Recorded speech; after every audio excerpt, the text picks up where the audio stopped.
Next speaker is J.Alexander. Welcome, Julie. You'll be followed by J.Alexander. So you couldn't talk Jeffrey into donating his time to you? Just kidding.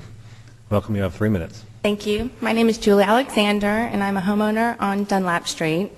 And when we were here last week to listen to the future land use map, the council members actually brought up the zoning issues along Ben White before anybody else did. So they recognized it right off.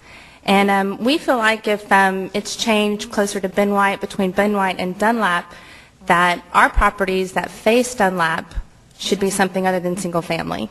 Because if we're going to have something higher density across the street from us on Ben White, we don't necessarily want to just have a single family.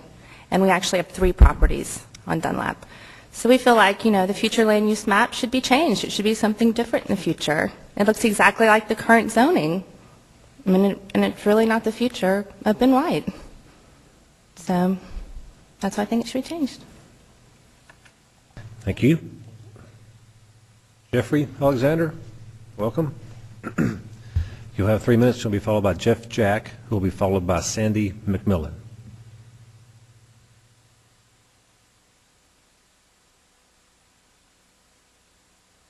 Good evening. My name is J.Alexander.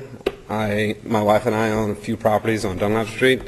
The part that's being talked about, that the shading has changed on Plan C, and there's quite a few things I could talk about. I could talk to almost every single point that my opposition has talked about, and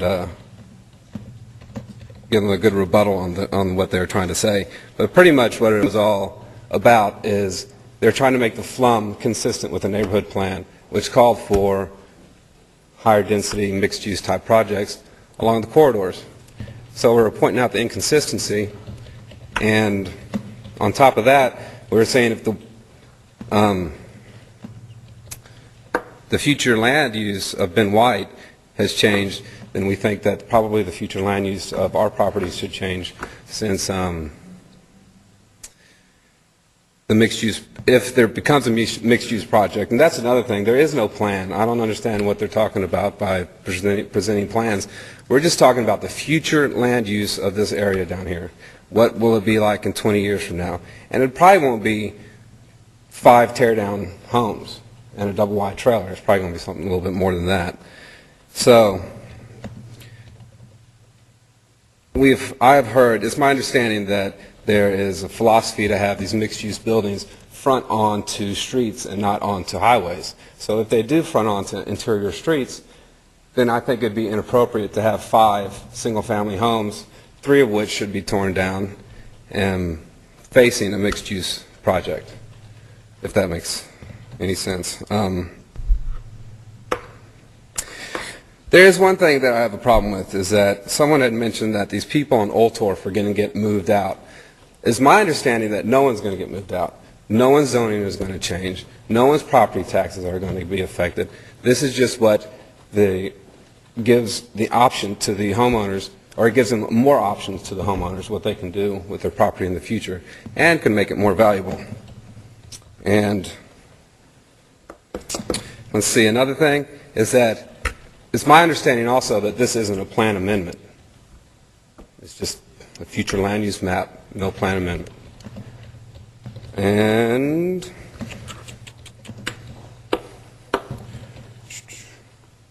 I'd like to also reiterate what my wife said, that this was originally proposed by one of the commissioners on the Planning Commission last week.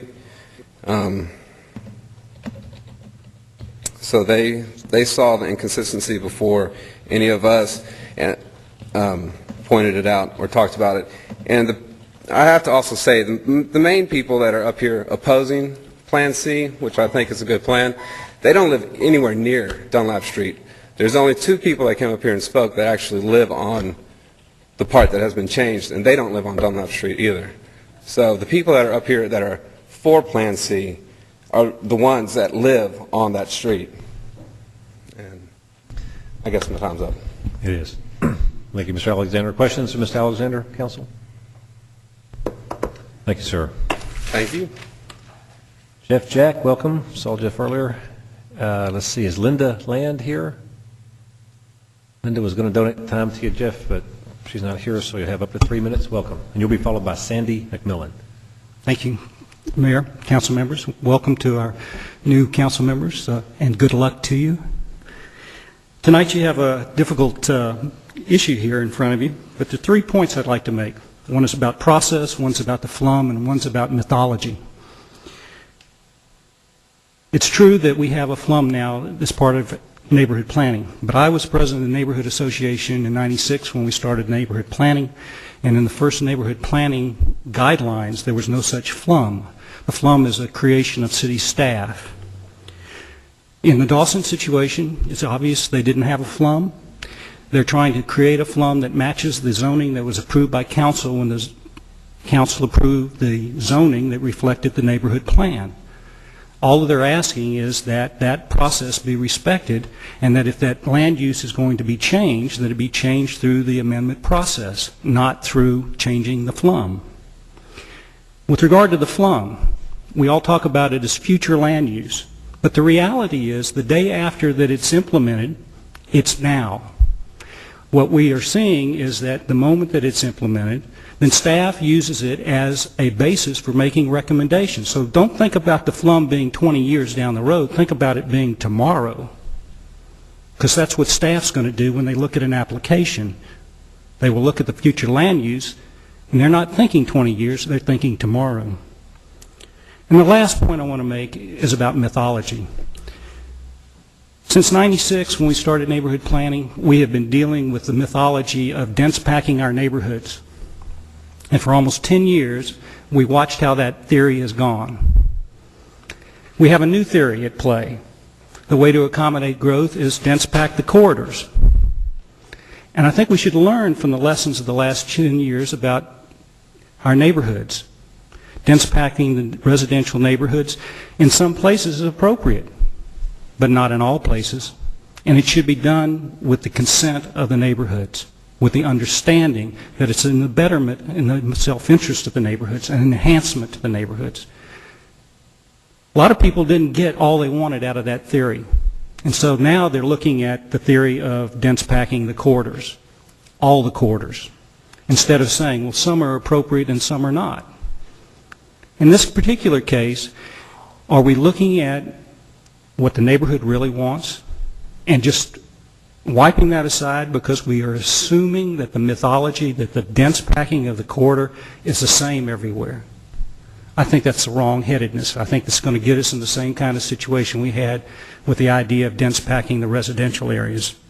So I would suggest tonight that you respect the process, approve the flum that they have that's number B, send it back through the amendment process. Remember that the flum is good the day after it's posed, and then let's think about making sure that this new idea of dense packing the arterials has some sensitivity and is really neighborhood friendly. Thank you. Thank you, Mr.